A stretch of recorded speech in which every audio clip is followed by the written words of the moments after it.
Hi guys, good morning. So, magkuan lang ko diri mag tell story lang ko about sa kalipay, no? Saya na naramdaman ko kasi tapos na yung pag-aaral ng anak ko. So, ito talaga yung success na ibig sabihin ko na yung may gagawin ka na ikaw ang kumayod, ikaw yung nagsikap, ikaw yung gumastos, no? Sa pagpapaaral ng anak mo. So ito yung success para sa akin, yung nakaya ko, naaraos ko yung pag-aaral ng anak ko na ako talaga. Yan ang totoong success sa akin, yung nakaya kong iraos yung pag-aaral ng anak ko na ako lahat. Ako. Andyan yung pagod ko, andyan yung puyat ko, andyan yung sakit ng katawan ko, yung magkalagnat ka, trabaho pa rin. Yan ang success ko. Yan ang ibig sabihin ng success para sa akin. Yung sobrang pagod ka na pero lumaban ka pa rin. Ayan ha. Kaya kayo dyan, hindi basihan na nakapag-asawa ka ng apam kasi iasa mo na lang sa apam lahat, no? Hindi po. Mayroon kang isang bagay na patunayan na kaya mo na ikaw lang. No, yung hindi ka maghingi ng tulong sa asawa mo, husband mo, o kanino, mga pinsan mo, mga tao sa paligid mo. Ang totoong success sa akin, yung ako mismo yung kumayod, nagpagod, nagtrabaho at gumastos para sa anak ko. Kaya payo ko sa inyo, kumayod kayo na kayo talaga yung gumalaw. Kasi pag kumayod kayo na kayo mismo yung kumilos, kagaya ng ginawa ko sa anak ko, sobrang happy.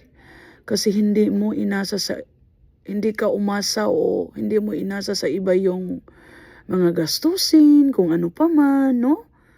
Ikaw talaga, ikaw yung kumilos lahat-lahat. Yan ang success sa akin, yung ikaw ang gumalaw lahat-lahat. Yan, ikaw ang nagpagod lahat-lahat. Yan ang success para sa akin. Kaya nung nakita ko si Sydney narinig ko si Sydney, nakita ko na minention yung pangalan niya, sobrang happy guys. Kasi ito talaga yung gusto kong success, yung ako. Galing sa akin. Ako yung kumilos. Ako yung gumalaw. Na hindi ako umasa sa ibang tao. Yan ang totoong success para sa akin. Kaya kayo, ang advice ko sa inyo, dapat talaga kumayod ka, magtrabaho ka, magsikap ka para maabot mo yung success na gusto mong marating sa buhay mo, hindi lang sa anak mo, kundi ikaw mismo masabi mo na, kaya ko pala. Kaya ko pala na ako lahat. Kaya ko pala pasanin ng lahat. Yan ang ibig kong sabihin na success. Yung sa bandang huli, ikaw talaga ang bida. Kasi ikaw ang nagsakripisyo, ikaw ang masipag, ikaw lahat. Yes. Kaya, thank you Lord. Thank you Lord sa lahat ng mga tulong mo, sa lahat ng pagpapahiram mo ng lakas mo dito sa akin. Kasi yan talaga ang ginawa kong motivation, yung pinagpray ko always yung mga ginagawa ko. Kumbaga sa'yo ako, sa Panginoon ako, umasa na balang araw, maging success din ako. Kasi kung saan man makarating ang anak ko, success ko yun. Kaya salamat sa Diyos. Salamat dahil tinuruan niya akong maging matapang. Tinuruan niya akong maging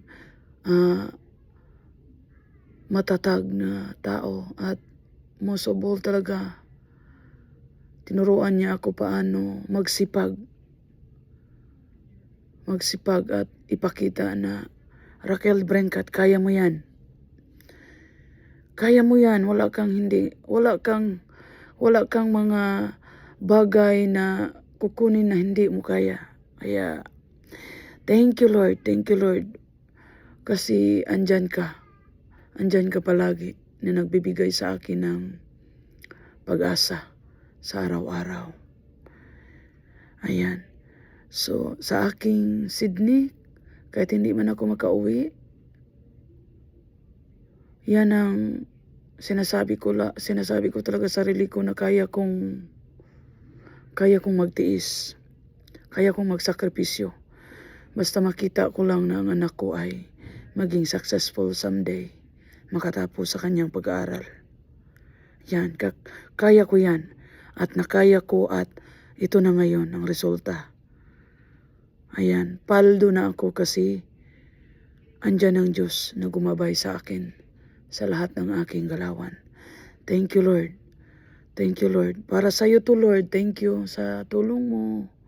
Thank you talaga. Malaki ang pagpapasalamat ko sa iyo at babalik ako sa iyo na sasabihin na kung hindi dahil sa iyo, hindi ko makuha ang lahat. Dahil sa Diyos, kaya nagtagumpay ako at nagtagumpay yung anak ko. Kaya kayo dyan, ang tagumpay ay nasa dalawang tao lang, sa Diyos at sa sayo. Kaya, kumilos ka na ng totoo, unang-una doon sa Diyos, para tutulungan ka ng Diyos na ipanalo ang laban mo. God bless everyone. Mabuhay.